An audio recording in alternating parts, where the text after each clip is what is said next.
What goes on, people? Welcome to the Den Night, and today we're going to be unboxing and reviewing the Kotobukiya Marik statue. Now, last week we did the Winged Dragon of Ra, so I thought it fitting we do him. Obviously, whenever I get Obelisk, we're going to do, oh my god, Kaiba. So, quick once around of the box. Got the evil image of Marik there. Now, I thought about getting the one of Marik in his normal form, not the possessed form, but I looked those up and those figures are going for ridiculous prices, so that's going to be a no. And storyline wise, this makes more sense anyway, so we'll just go with this one.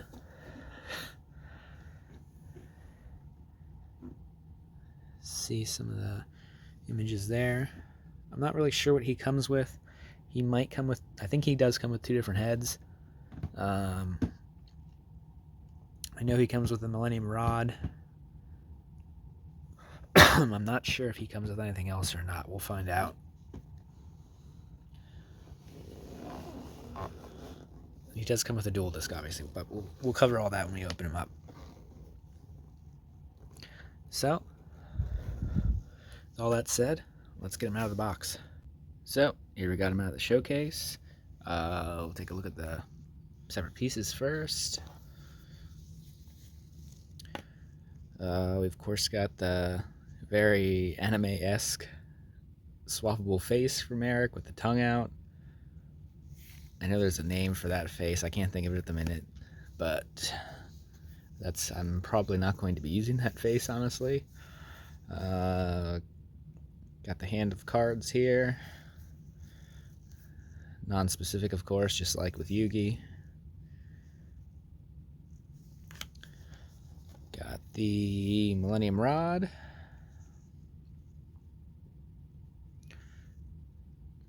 Nice gold paint. And we got the swappable entire arm hand assembly thing with the dual disc, of course. And just like with Yugi, it's, oops, butterfingers. Just like with Yugi, it's full life points, so the game just started.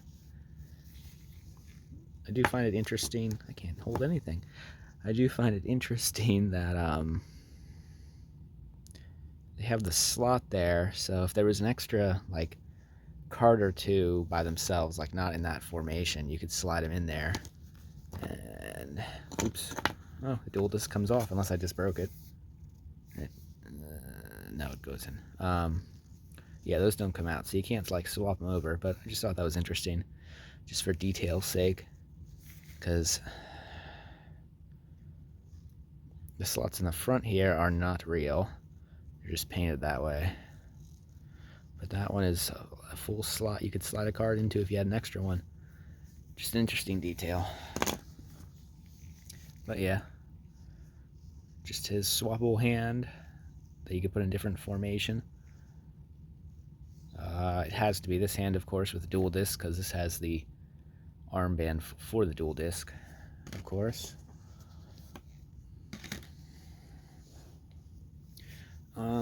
And actually, now that I'm thinking about it, I guess I'm not really sure what he does with this, because on him now both hands are open, and the dual disc hand is just for cards, obviously. So, oh, he's got a little loop there on his belt to put it in, so that's really your only option if you want to display him with the rod. It's in his belt. But anyway, if I recall, just like Yugi, he's standing on some rubble. Not much to look at, just some not much to look at with his outfit anyway, just some cargo pants, black tank top, then his Egyptian jewelry stuff, of course.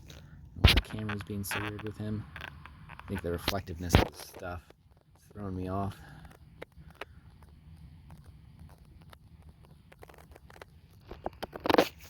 But he's got his cape.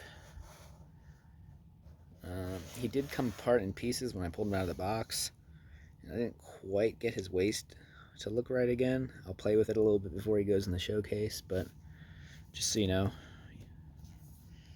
obviously the base is one piece, then his torso.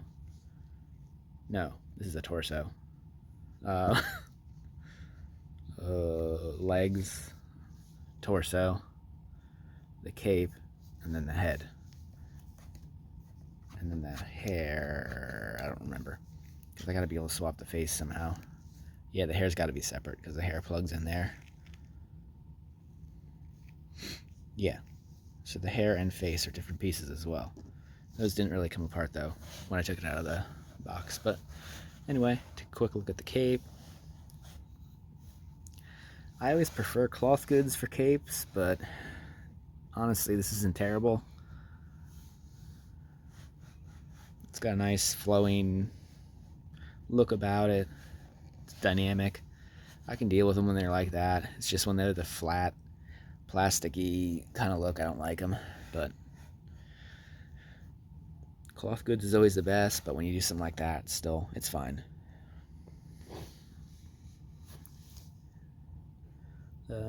Standard look.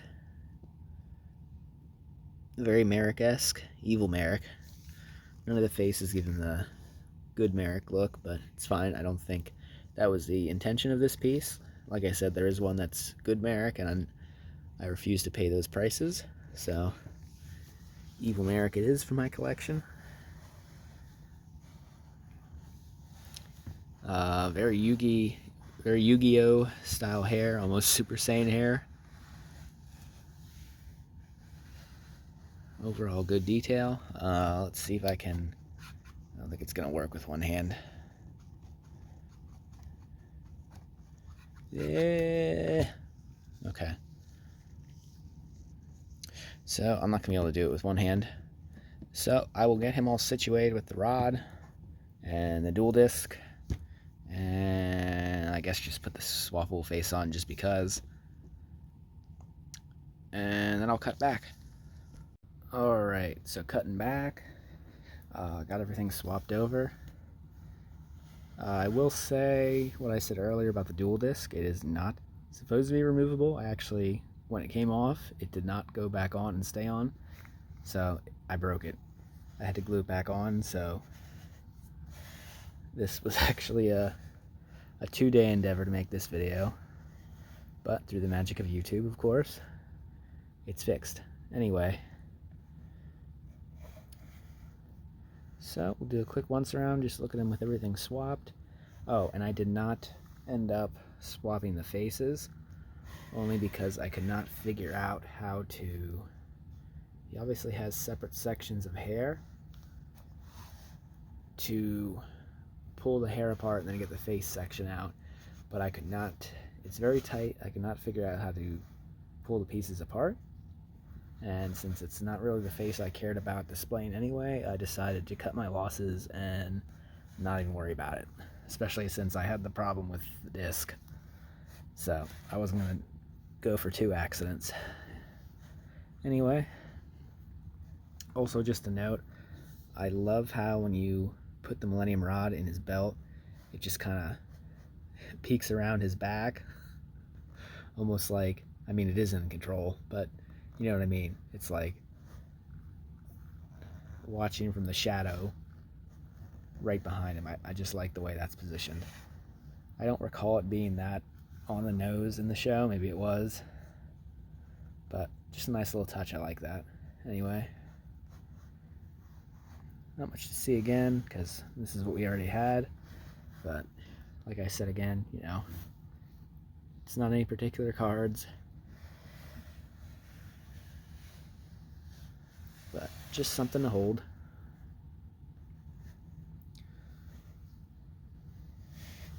Get a little bit of better look at the disc on him. Can't even tell that I glued it. So